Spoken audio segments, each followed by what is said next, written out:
quelquefois je me demande, est-ce qu'il faut encore continuer avec le même sujet? Mida mingine najiuliza kweli tuendelee na faida de ingine thème. J'avais quand même une sorte de discussion avec le Saint-Esprit. J'ai dit non, est-ce qu'il faut encore, est-ce que ce n'est pas suffisant ce qu'on a déjà entendu? Nilifanya ushauri kidogo na Roho Mtakatifu kuuliza kweli hii tumesikia si imetosha. Mais je me suis rappelé qu'il y a vraiment quelque chose qui je n'ai pas vraiment enseigné la fois parce qu'il faudrait terminer la leçon de nimekumbuka kwanza kuna jambo fulani hatukumalizia ni lazima tulimalizie leo. Et quand j'entends le témoignage de maman Bobette pour son fils, je trouve que Dieu avait un plan vraiment qu'on puisse parler de ces choses-là. Ninaposikia ushuhuda wa mama Bobette ajili ya kijana wake, Mungu alikuwa na mpango tuweze kuongea maneno haya. Parce qu'on peut toujours se poser la question, comment est-ce que je suis dans une situation très difficile et que je veux faire les actions de grâce à Dieu? Na unaweza kujiuliza namna gani ninaweza kupitia kipindi kigumu na mimi niweze kutoa shukrani. Voilà pourquoi aujourd'hui je voudrais qu'on puisse parler si pourquoi nous devons faire les actions de grâce. Tuweze kuongea siku ya neno kwa leo, kwa nini tutoe shukrani? Quelles sont les raisons qui vont nous pousser à faire les actions de grâce? Ni jambo gani litaweza kutusukuma sisi kuweza kutoa shukrani? Nous disons que nous devons faire les actions de grâce pendant les moments difficiles.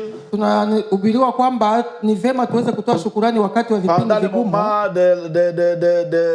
de joie. Wakati wa furaha. Mais la question on doit se poser, pourquoi on va faire les actions de grâce à Dieu? Lakini swali ni kwamba kwa nini tuweze kutoa shukrani kwa Mungu? Alléluia. Amen. Alléluia. Amen. Mais avant de continuer, je voudrais qu'on puisse vraiment faire les rappels de ce que nous avons déjà parlé la fois passée. Kabla ya kuendelea tunaenda kukumbushana kwa yale tumesikia siku zilizopita. La fois passée, nous avons introduit le mot action de grâce. Siku zinaisha tuliweza kusikia neno linamaanisha nini kutoa shukrani. Et nous avons dit qu'une action de grâce, c'est une expression de notre dépendance envers Dieu. Na tukasikia kwamba kutoa shukrani ni kuweza kuonesha ile ya kusema kwamba sisi hatuwezi tunayaweza yote ndani ya Mungu. Quand nous faisons l'action de grâce, c'est-à-dire que nous montrons notre dépendance envers Dieu. Tunapotoa shukrani tunaonesha kwamba sisi mambo yote tunaifanya ni Mungu ndio tunaegemea. Alléluia. Amen. Et nous avons dit qu'une action de grâce, c'est quelque chose, c'est un acte qu'on fait pour reconnaître ce que Dieu a fait dans notre vie. Tukasema kwamba kutoa shukrani ni jambo mtu huwa akitenda kuweza kutambua makuu ya Mungu ndani ya maisha yake. Alléluia. Amen. Nous avons aussi parlé de deuxième point.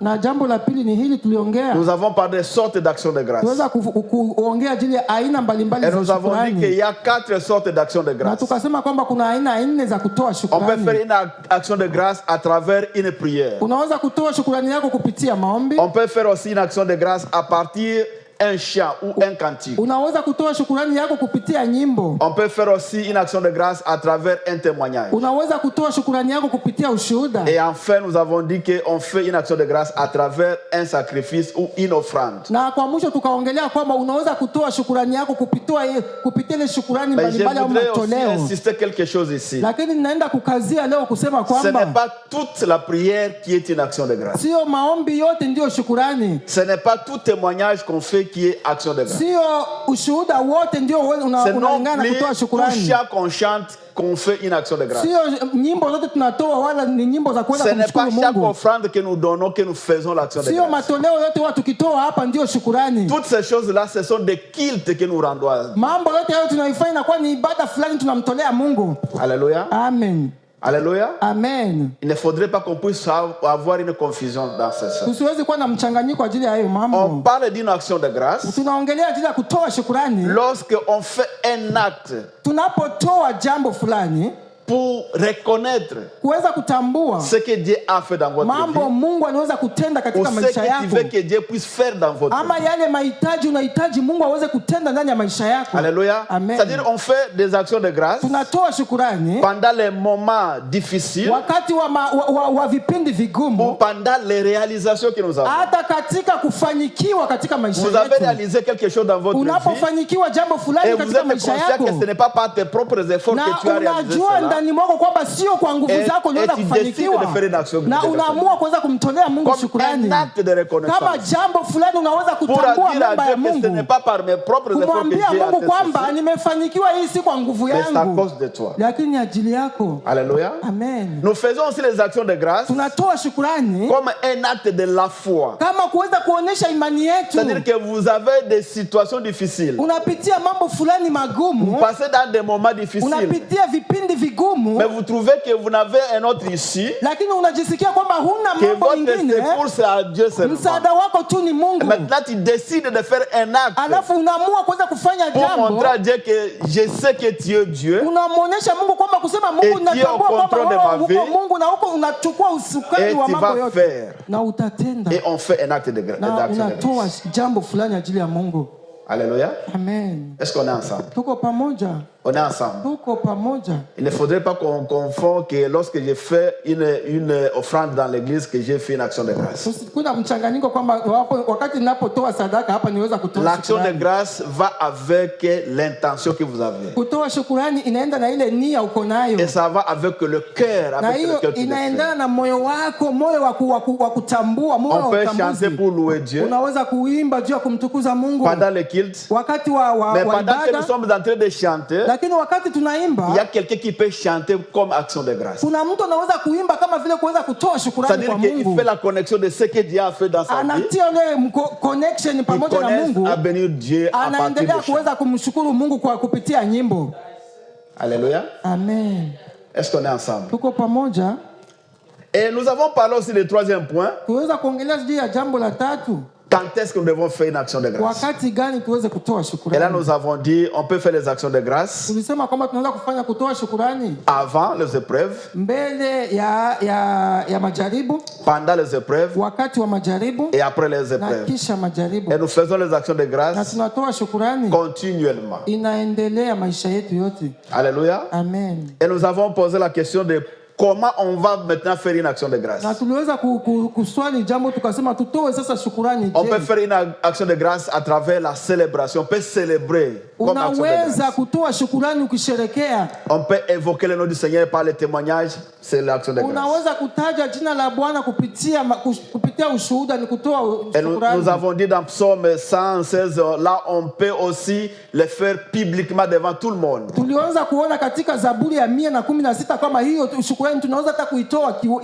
que les gens sachent que ce que j'ai réussi dans ma vie, c'est à cause de Dieu. Mais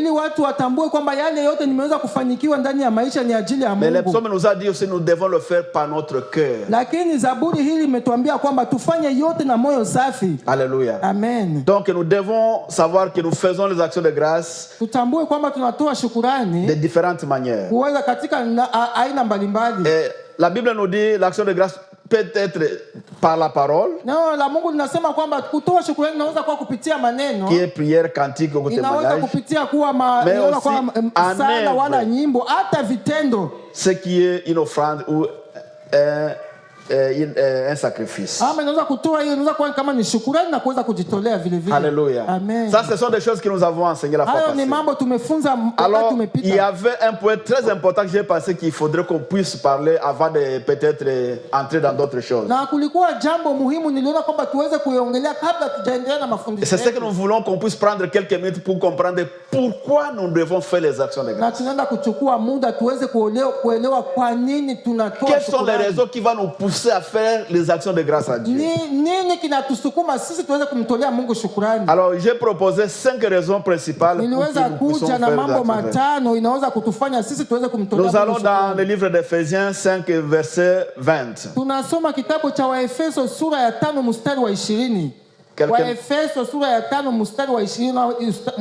La Bible nous dit ceci. Rendez continuellement grâce pour toutes choses à Dieu le Père, au nom de notre Seigneur Jésus-Christ. Amen.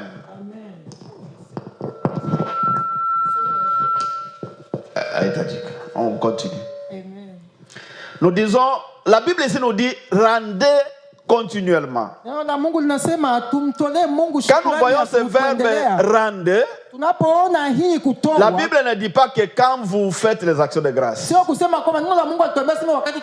Bible ne nous dit non plus que si vous faites une action de grâce. La Bible nous dit que rendez continuellement les actions de grâce. Il y a un verbe impératif que la Bible utilise. Cela montre que cela est une recommandation. Alléluia. C'est-à-dire que la première raison qui fait que nous puissions faire les actions de grâce, parce que c'est une recommandation divine. Hii ni amri kutoka kwa Mungu. Alléluia. Amen. Dieu nous recommande de faire des actions de grâce. Mungu anatuamuru kuweza kutoa shukrani. Et si nous croyons à la puissance de la parole de Dieu, à l'autorité de la parole de Dieu, na tunaposadiki ukuu wa neno la Mungu, nous devons faire les actions de grâce selon ce qu'il est recommandé. Kutoa shukrani kama vile tuliamuriwa. Alléluia. Amen. Donc ce n'est pas un choix. La Bible ne nous a pas donné un choix que si vous voulez, parce que quand on dit si, ça veut dire que tu peux ou ne pas le faire. Ou peut-être si la Bible nous dit quand, c'est-à-dire que le moment où vous avez le temps de le faire, on peut le faire. Mais la parole nous dit que rendez continuellement les actions de grâce. C'est une recommandation pour chacun de nous en tant qu'enfants de Dieu de faire les actions de grâce. C'est-à-dire qu'à chaque moment que vous avez une situation difficile, à chaque moment que vous êtes en train de traverser une épreuve, vous devez toujours rendre les actions de grâce. Parce que cela, c'est une recommandation de l'Éternel. Alléluia. Amen. Vous savez, mes frères et sœurs, nous devons apprendre à pratiquer la parole de Dieu. Ce texte que nous avons dans la Bible, ce n'est pas des choses qu'on a écrites seulement pour que nous puissions nous faire plaisir avec la lecture. C'est la parole de Dieu que nous devons mettre en exercice. C'est une parole de Dieu que nous devons mettre en pratique pour notre vie. Et lorsque la Bible nous dit que nous devons faire les actions de grâce, c'est que nous devons faire justement faire ce que la Bible nous recommande. Voilà pourquoi la première chose que je voudrais qu'on puisse savoir aujourd'hui, c'est que nous devons faire les actions de grâce parce que c'est une recommandation de la parole de Dieu. Si vous êtes ensemble avec moi, dites Amen. La deuxième raison qui fait que nous puissions faire les actions de grâce, c'est que c'est une expression, l'action de grâce, c'est une expression de notre dépendance et de l'humilité envers Dieu.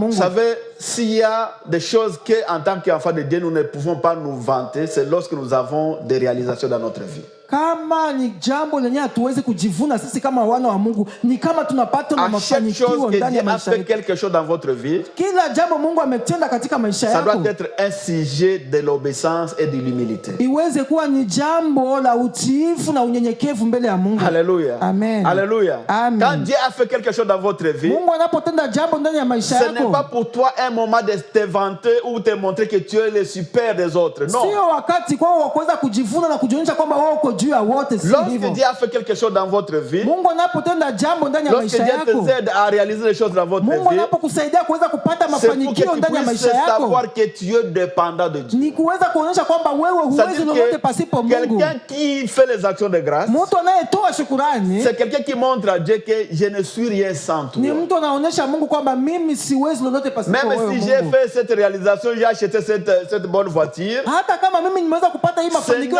ya kununua hii gari nzuri, Mungu mimi siwezi na singefanya lolote pasipo msaada wako. Alléluia. Amen. Donc quand nous faisons les actions de grâce, tunapotoa shukrani, nous montrons notre dépendance de Dieu. Tunamuonesha Mungu kwamba sisi hatuwezi pasipo yeye. Tunajinyenyekeza chini ya miguu ya Mungu. Pour montrer que Seigneur, c'est à cause de toi que j'ai eu ceci. Kumuonesha kwamba Mungu, tizama ni ajili yako nimefanikiwa hivi. Si aujourd'hui j'ai un emploi, c'est à cause de toi. Kama leo nimefanikiwa kazi ni ajili yako. Si aujourd'hui j'ai une belle famille, c'est à cause de toi. Kama leo nimepata familia nzuri ni ajili yako. Si j'ai eu des enfants, c'est à cause de toi. Kama leo nimefanikiwa watoto ni ajili yako Mungu. Grâce pour montrer que tu es dépendant. Unaweza kutoa shukrani zako kumuonesha kwamba Mungu siwezi lolote pasipo wewe. Hallelujah. Amen. Vous savez, Dieu n'aime pas les orgueilleux. Mungu hapendi watu wa kujisifu na wa kiburi, wenye kujaa kiburi. Tujifunze kuweza kunyenyekea kama wana wa Mungu. Et il y a quelqu'un, même un enseignant, qui dit que Dieu ne pardonne pas l'orgueil. Kuna mwandishi mmoja amesema, ama mhubiri amesema kwamba Mungu asamehe wenye kuwa na kiburi. Il parlait de péché que Dieu ne pardonne pas. Kama kuna dhambi yenye Mungu asamehe. Il parlait de comment est-ce qu'on appelle blasphémer le Saint-Esprit. Et il parle aussi de l'orgueil. Il a dit que la raison pour laquelle Dieu ne pardonnera jamais Satan, c'est à cause de l'orgueil. Et l'orgueil, c'est le premier péché que le monde a connu, et a été fait dans le ciel. Na zambi ya kiburi ndio ilikuwa zambi ya kwanza yenye ulimwengu ulifanya hapa chini na mbinguni. Le péché d'orgueil a commencé dans le ciel. Zambi ya kiburi ilianza mbinguni avec l'ennemi. Lui qui était vraiment un ange de l'adoration de Dieu. Mais il n'a pas trouvé que cela suffisait. Il a voulu s'égaler avec l'Éternel. Et nous savons la suite. Il a été précipité. Et c'est la raison pour laquelle même Dieu va faire un nouveau ciel à cause de ce qu'il a été de ce qu'il a fait. Donc Dieu ne travaille pas avec les orgueils. Dieu veut que nous puissions nous être humiliés. Pour que nous puissions montrer que nous ne sommes absolument rien sans. C'est maintenant que nous allons attirer ces bénédictions. Alléluia. Amen. Alléluia. Amen. Alléluia. Amen. La raison qui fait que nous puissions faire les actions de grâce, lorsque vous avez des exaucements dans votre prière, vous avez réalisé certaines choses dans votre vie, vous venez faire les actions de grâce, soit par le chant, soit par témoignage, ou soit par offrande, pour montrer au monde que je suis dépendant de Dieu. Que Dieu vous bénisse.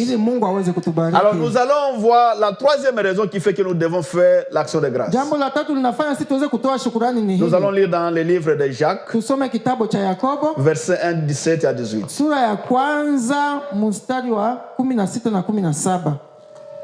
Yakobo sura ya kwanza 16 na 17.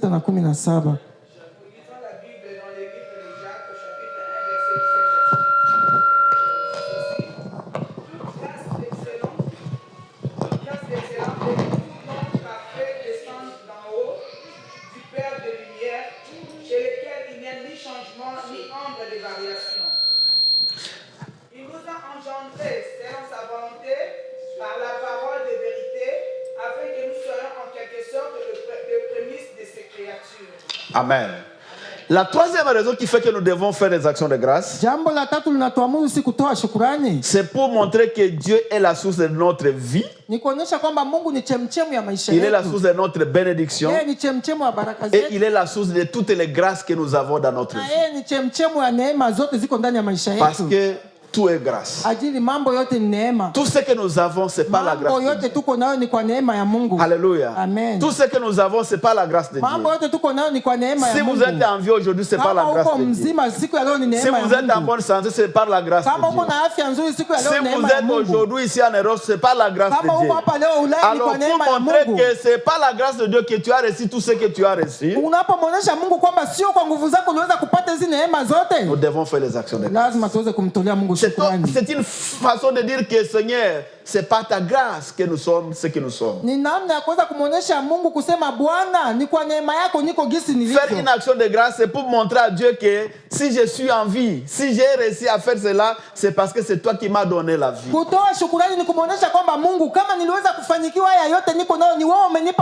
Faire une action de grâce, c'est pour montrer que tu es la source de bénédiction. Si vous êtes conscient que cette bénédiction que tu as, c'est Dieu qui t'avait donné, donc vous devez faire une action de grâce.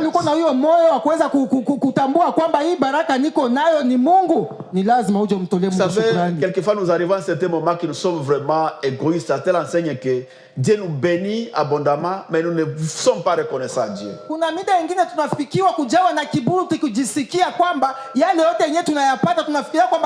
Et quelquefois l'ennemi nous montre que non, ce n'est pas tes efforts que tu as reçu, ce que tu as reçu. Non. c'est pas la grâce. Kuna mida nyingine shetani wakitujanganya kutujaza kiburi kuona kwamba ni wewe ndio uliweza kuweza kubarikiwa.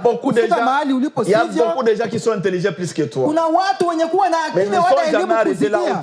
Lakini hawafiki mahali wewe umefikia. Ce n'est pas parce que tu as beaucoup étudié que tu es arrivé. Sio kusema kwamba wewe unaweza kuelimika sana kuazidia. Nous connaissons des gens qui ont étudié de licence et de licence. Tunatambua watu wenyewe walipata masomo walisoma masomo ya kila wakati lakini wanazungurukia tu hapo. Mais quand tu as reçu, lakini wewe ulipopokea en tant qu'enfant de Dieu, kama mwana wa Mungu, tu dois savoir que c'est pas la grâce de Dieu. Ni lazima useme ni ujue kwamba ni kwa neema ya Mungu. Moi j'ai toujours pris l'exemple de nous qui sommes ici en Europe. Tuangalie tu mfano wetu sisi tuko hapa Ulaya. Être en Europe, nous savons ici, c'est une grâce de Dieu. Ni neema ya Mungu.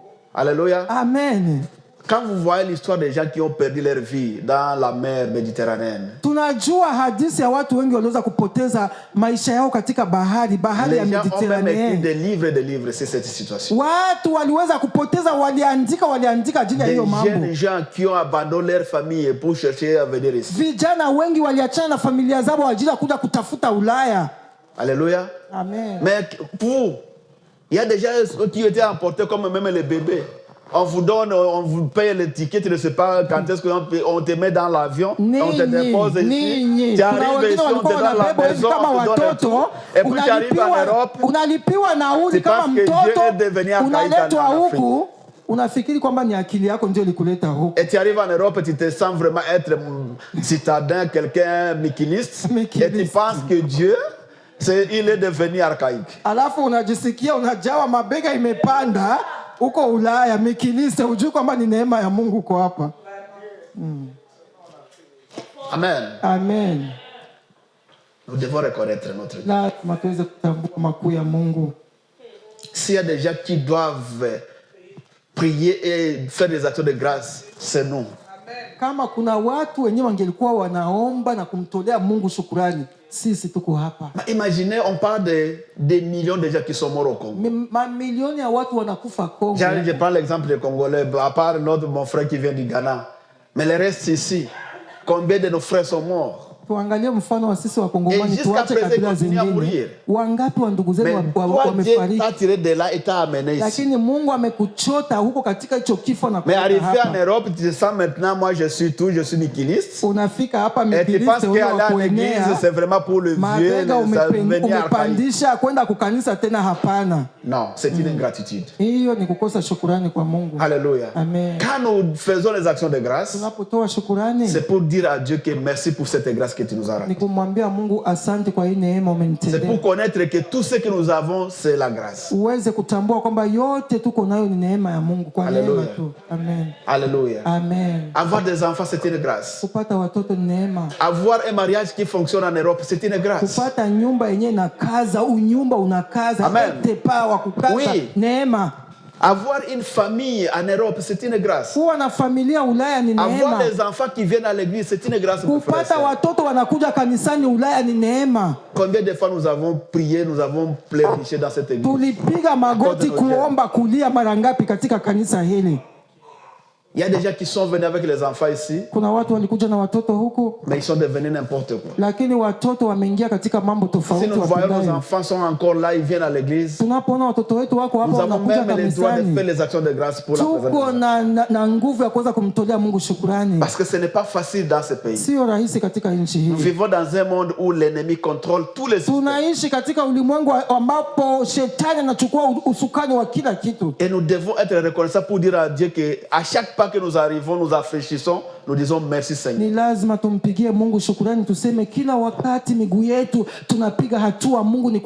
mes frères et sœurs, je voudrais vraiment qu'on puisse prendre le temps de parler pourquoi nous devons faire les actions de grâce. Je sais que c'est un sujet que nous avons parlé à peu près 4 semaines maintenant. Mais c'est très important que nous sachions que nous avons le devoir de faire les actions de grâce à Dieu. Pour tout ce qu'il est en train de faire dans la vie de chacun de nous. Pour tout ce qu'il est en train de faire dans chaque la quatrième raison qui fait que nous devons faire l'action de grâce. Nous allons lire certains versets que nous avons toujours lus lorsque nous parlons d'action de grâce. C'est dans le livre de 2 Corinthiens, 2 Corinthiens, chapitre 9, versets 8 à 12.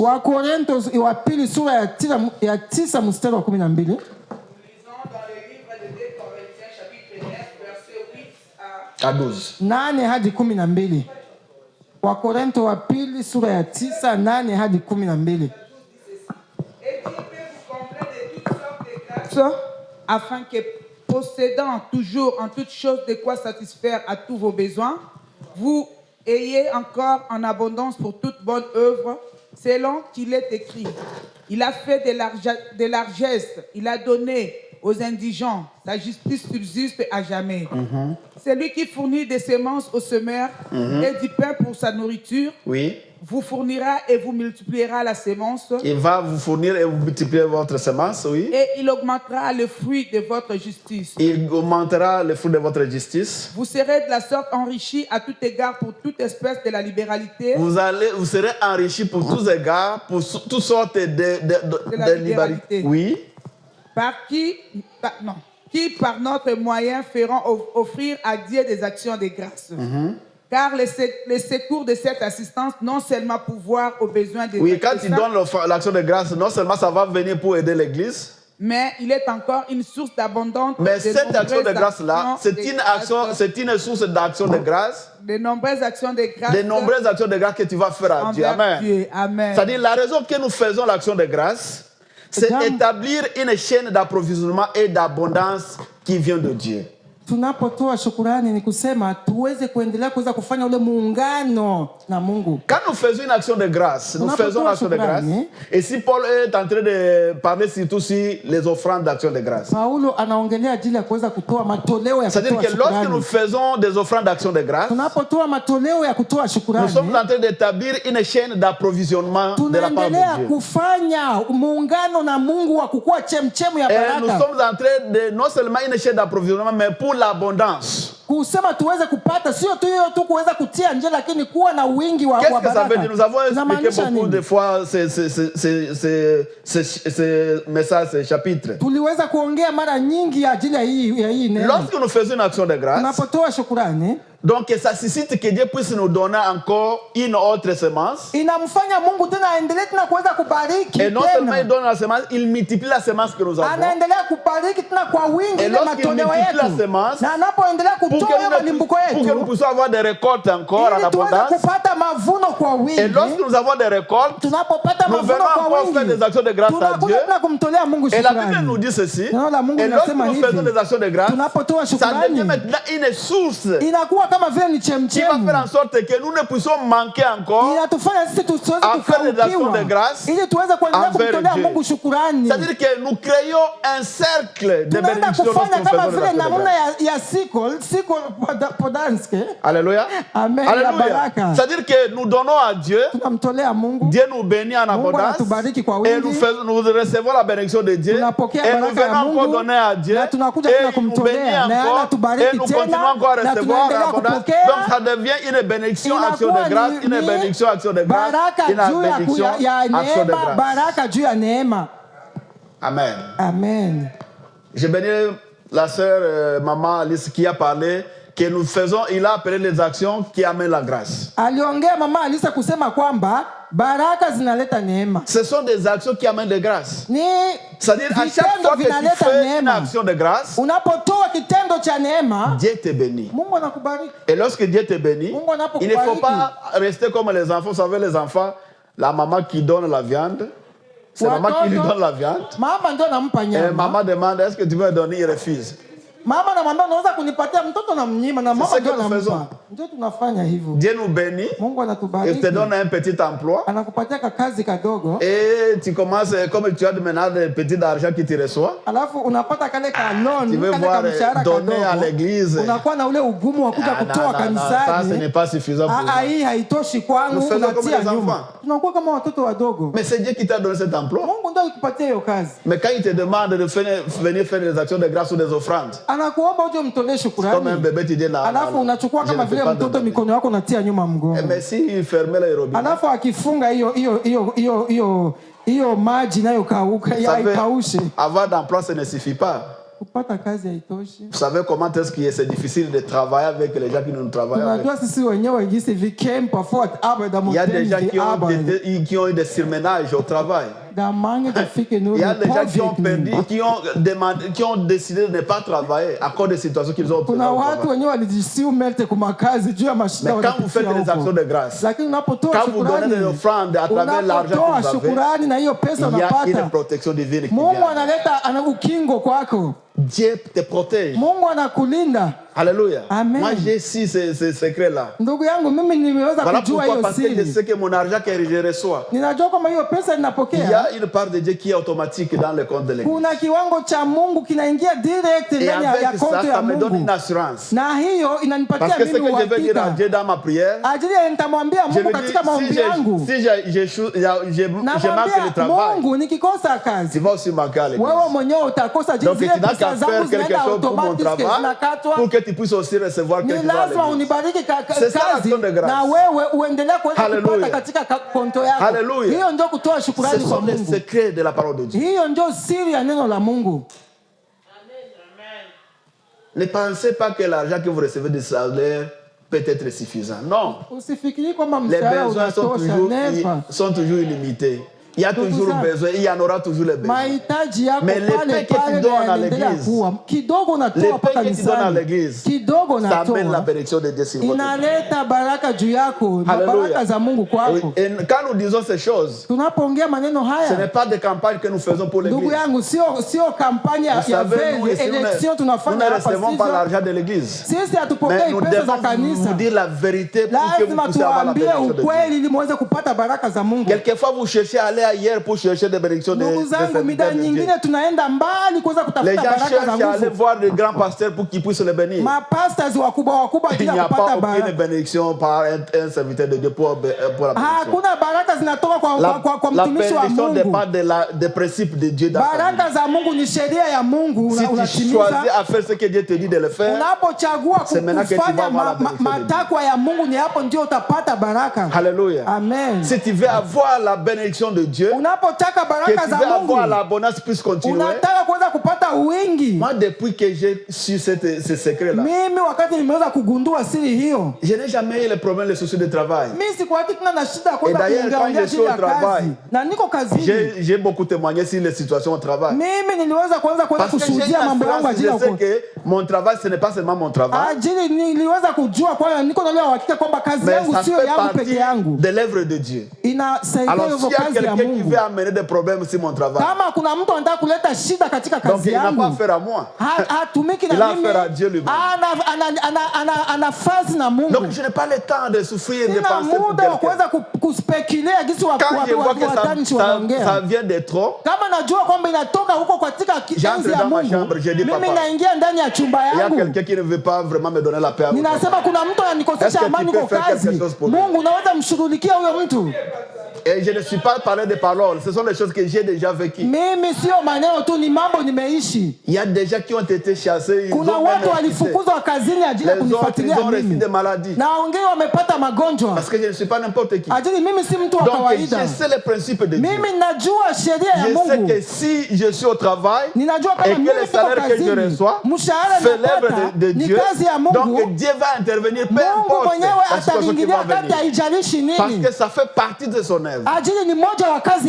Alléluia. Amen. Alléluia. Amen. Alléluia. Amen. Nous devons dire ces choses, mes frères et sœurs. Arrêtez de ne pas avoir l'égoïsme de donner des choses. Ça ne vous profite rien. Et vous trouverez toujours à chaque fois que tu reçois les petits salaires là-bas. Il y a déjà, d'ailleurs, d'autres salaires, nous l'avons déjà utilisés avant même qu'on les reçoive. Oui. Oui.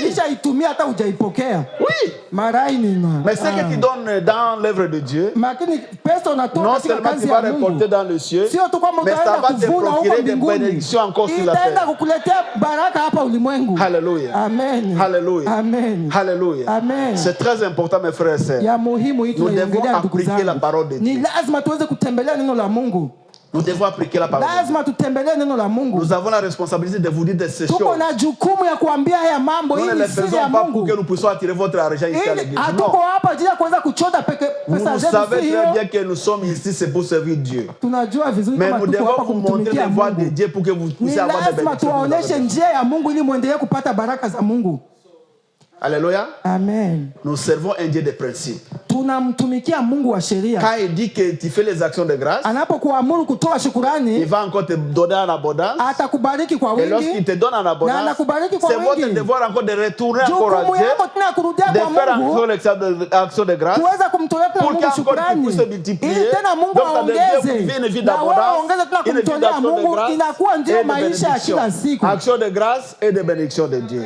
Et c'est ce que nous allons vivre dans l'abondance. Alléluia. Amen. Le dernier point. Le dernier point. Pourquoi nous devons faire les actions de grâce? L'action de grâce procure les miracles. L'action de grâce procure les miracles. Alléluia. Amen. Alléluia. Amen. Vous savez, quand nous lisons la Bible, il y a beaucoup d'exemples dans la Bible où nous voyons qu'à travers les actions de grâce, il y a eu l'opération de miracles. Quand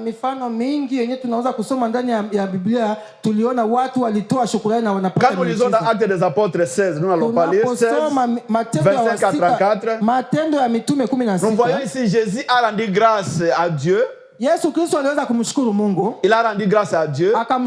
Et 5 pains et 2 poissons ont été multipliés et fait nourrir 5000 personnes avec 12 paniers des restes des morceaux qui sont restés. Donc quand on fait une action de grâce, ça amène les miracles. Quand nous faisons les actions de grâce, ça amène des miracles. Quand nous voyons dans le livre de Jonas, les passagers qui étaient avec Jonas ont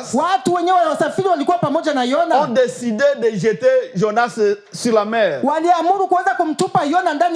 Mais lorsqu'ils ont jeté Jonas sur la mer, ils avaient encore le cœur de demander Dieu qu'est-ce qui va nous arriver. Alors ils pensaient que peut-être Dieu va les châtier à cause de ce qu'ils ont fait. Mais ma Bible me dit qu'ils ont promis à Dieu à faire une action de grâce. Et